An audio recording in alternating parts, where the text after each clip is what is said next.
As the home of the champions, DepEd Region 6 released Regional Memorandum Number 749, Series of 2022, which aimed to operationalize the Basic Education Learning Recovery and Continuity Plan. The operationalization of the Learning Continuity Plan is an expressed commitment to sustain and apply educational innovations. The same plan also aims to cultivate a culture of continuous learning. These are in the hope to bring out excellence among education leaders, teachers, stakeholders, and most importantly, the champion learners. Among the plethora of educational innovations, Escalante Central Elementary School continues in its quest as a cradle of pride in its Project Hope, our home study offline platform of education, a less paper institutional response to the COVID-19 challenges. Project Hope, as a sustaining, innovative practice, utilizes, adapts, and replicates some of the best practices as the nation moves forward beyond the pandemic situation. Recover learning loss and address learning gaps both in literacy and numeracy. For sure, there are and will always be hindrances across different levels of governance. But at ECES, we cradle these challenges one innovation at a time. As we train our eyes on literacy and numeracy, the offline video lessons prepared by the teachers would not go into the trash bin, as these videos are still utilized as enrichment materials for the said purposes. The school was recognized by the region as the pupils got very commendable scores on ABC Plus assessment. Out of separate classes for grades 1 to 3, the offline writing and reading intervention proved very instrumental in the preparation of our pupils for the said assessment. Nagpasalamat ay kog dako sa Project Hope nga dako kay gikatabang kamao sila mobasa, kamao mosuma.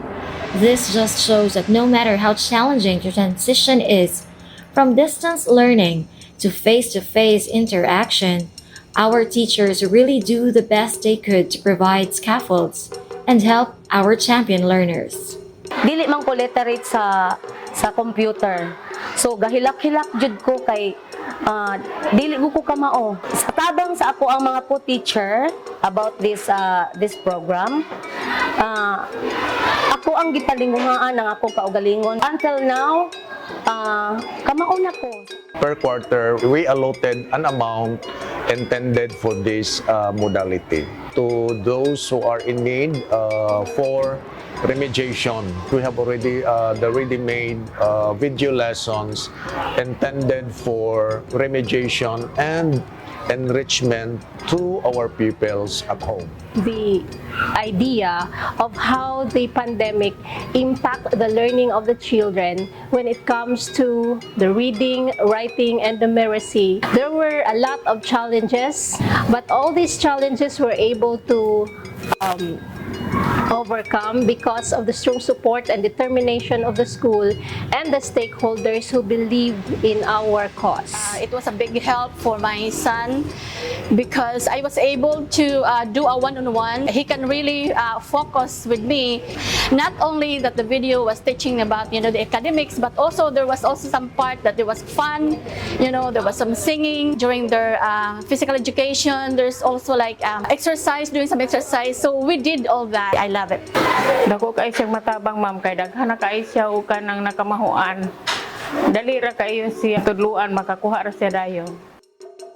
As a sustainable educational innovation, Project Hope also empowered the SS teachers as they utilized DepEd's programs and projects. There is a continuous improvement of skills through the various school learning action cells, or the SLAC, conducted every quarter. In addition to this, Sir Jem Raymond Shen shares Project Hope's promises and achievements in his series of talks as SLAC guest speaker. What was initially a response to an extremely high demand of paper ended up as a beacon of the teachers' love for our learners and passion for our profession. While we all do not live in the same boat, when there are institutions that continuously work for every Filipino, education does not need to stop. Dreams need not to cease. and no single child would be left behind.